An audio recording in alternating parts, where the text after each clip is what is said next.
your greatest tool at persuading others is your integrity, right?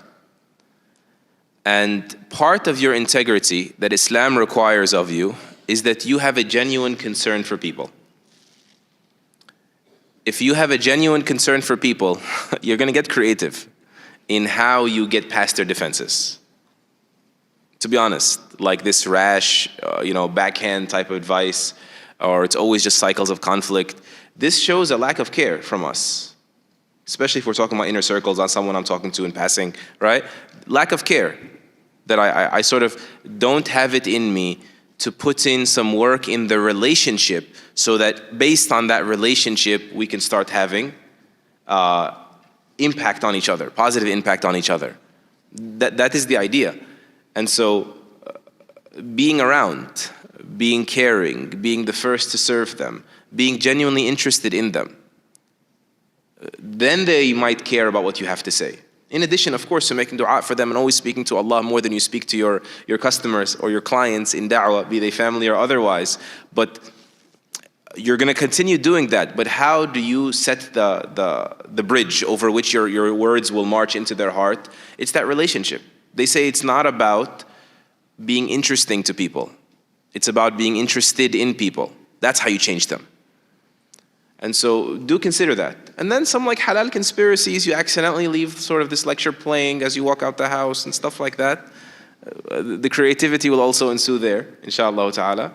And I'm so sorry. The last thing I do want to say is that, and that's why I tried to ease into it in the talk, without making them feel like you accuse their weakness or lack of faith, you have to operate upon the strategy that if their faith was stronger, they would have done more. It's the cold truth. They may not be ready to hear it, but you need to keep it in mind as you work on them. I had a father come up to me with his daughter a while ago, and he's like, Sheikh, talk to her. I hate when you guys do that, whoever you are. You know yourselves. Okay, maybe because my dad used to do it to me. But listen, may Allah have mercy on his soul and bless all of our parents. But it's just very awkward, right? Very embarrassing. And so the person's not listening. So I actually have developed a few hacks around this by pushing back against the father in front of the kid respectfully at work. So anyway, he sat down with his daughter and he said, Sheikh, tell her something. And I could already tell from the father that, from how he's dressed, that he listens to a certain kind of music. I could just tell, like the t-shirt and the chain and stuff. And in his parental instinct, he knows deep down inside, despite how he lives his life, that he wants his daughter to be better and be spared and stuff. So he unloaded a bunch of things she's not doing. She's not wearing hijab and she doesn't pray. And okay. So I turned to her, I said, why is your dad on your case? What's going on? She said, I don't know.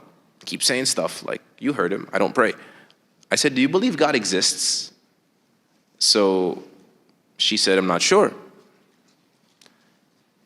And this, born to Muslim parents from Middle Eastern background, right? Muslim majority countries, it's very common. Do you believe God exists? She said, I'm not sure.